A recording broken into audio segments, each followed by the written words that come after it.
Okay, guys. Right now, we're gonna look at doing this we're gonna go back to the inverted front headlock position. Okay, and instead of coming up to pass, we're gonna try to get into a front headlock, because the front headlock should almost always, from me and my students, and I'm always trying to promote that a front headlock is almost guaranteed to take the back or choke a person, and that's the goal. So we're gonna look at a couple of ways that I like to go behind and take the back from front headlock. It's a really strong position. So I'll force it sometimes. Okay. Basically, if we roll through. Okay. If we roll through, go ahead and roll. Okay. If we roll through, come up a little bit. Okay. If we roll through, and I wound up right here in this front headlock position. Okay.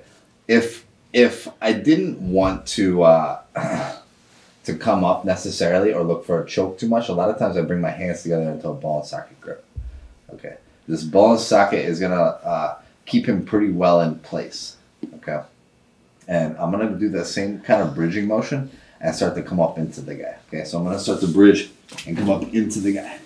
Okay, it'd be nice if I could leave pressure and get a mounted guillotine here and stuff, and sometimes I can on weaker opponents or somebody that's smaller. In different scenarios and stuff, if somebody's tired. But a lot of times when I start to come up, guys go ahead and underhook, right, with that hand, and start to come up onto you here. And so I just turn the face right here in the front headlock position. Okay, so let's look at that one more time. We're here. I bring my hands together in a ball and socket. I start to bridge and try to come up over the head. Here, hip hiking, just like we did. He comes up on the underhook. I slide back, so now we're in a parallel position right here. Okay, my front headlock positioning should be that my shoulder meets his center of his tag on his shirt right here. Okay, and when I get to here, I'm gonna keep this ball and socket grip for right now. Okay, if a guy's hands are fighting my hands, a lot of times I gotta go for the back. It opens up, it exposes the back. His elbows are exposed, and makes it much easier to get around to a guy's back. So if you'll look at the hand fighting here, come this way real quick. Okay. What happens is, let's sit up. When I get to this ball and socket grip, and the guy's fighting my hands, okay, right here. A lot of times he's pulling it away, and he can start to circle his head out and loop his head out.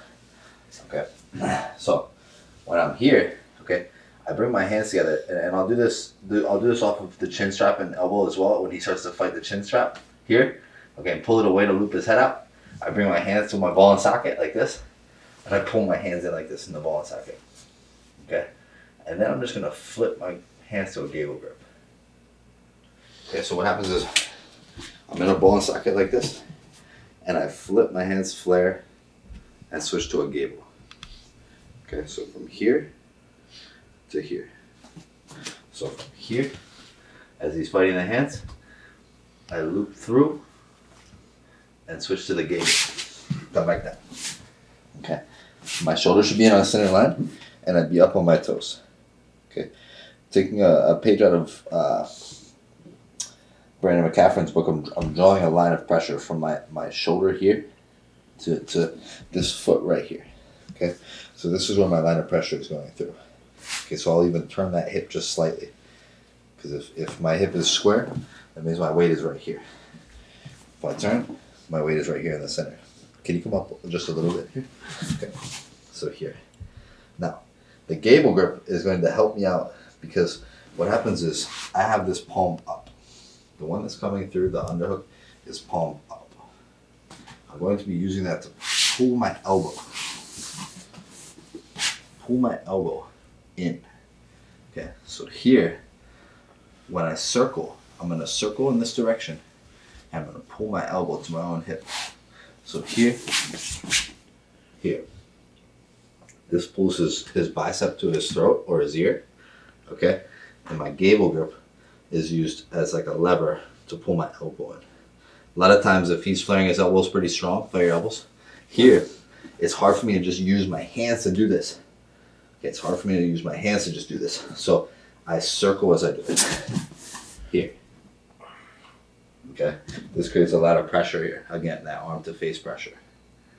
Now, I can just bring this hand and cup the guy's tricep. This is only temporary. This position is really nice because he's super exposed on this side. And there's different options for chokes, right? If I wanted to do a Darce choke and a Kana choke, there's a lot of chokes right here.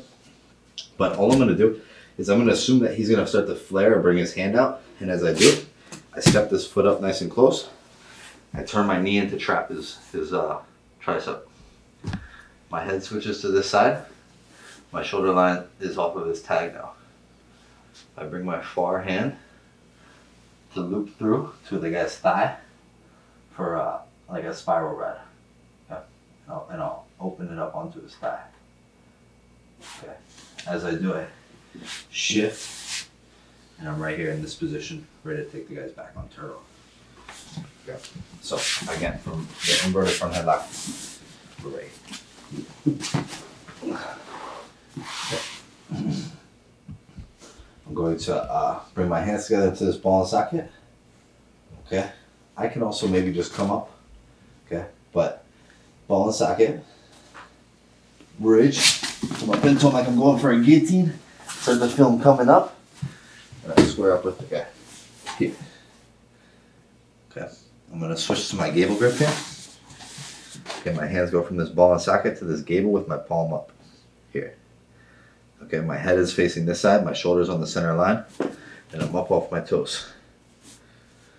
Okay, I'm going to circle and draw my elbow in to pull his elbow to his face here. Okay. Once I'm here, I use this hand to grip the tricep, right like this. You can still see I'm drawing a lot of pressure from this foot to this shoulder, okay? And I have this grip temporarily. This grip is a good setup grip, okay? What I have to think about here is very important. It's two things to switch this angle, okay? It's my knee replacing this hand. Okay, so my knee needs to get to this hand. Second the thing that needs to follow is this hand to the far side hip. Okay, so as I shift my hips, I want to make this simple. I don't want to spin across the guy's back like this and make a lot of steps along the way. Okay, I want to make this a very short two-step process. Okay, where I step up, this steps into the armpit, boom, I shift my hips and this one comes in. And I turn to face this way. Okay, so here, ball and socket, Gable, up, elbow comes in, circle, tricep grab. Once I have the tricep grab, I can drop this knee. So I can step up. Now I'm going to swivel my knee to the armpit. My head switches, and my hand comes to the armpit. So these three things: head, knee, hands, inside. We need to be blocking this arm. This arm is our problem. Once I'm past this arm, I'm good. Okay. I want to control the guy's hip. That's why I get to his hip. Let's try one more angle from the inverted front headlock. I want you to just flip over me. Flip this way. Okay. We're here. Ball and socket. I'm going to bridge, come up, and assume that he's going to come up on this front head or this underhook right here. I'm going to turn to come parallel. Turn this way.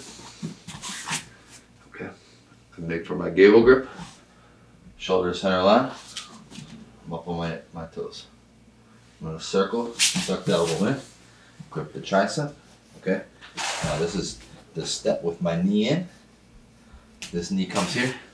This hand comes in to loop into the thigh, and my head switches. My head was over here. My head switches. I turn to block. You guys can see that knee comes in and replaces my arm. My arm was here. The knee replaces it. This is the wedge in place now. This is the wedge in the thigh. We're putting a lot of counter pressure right here.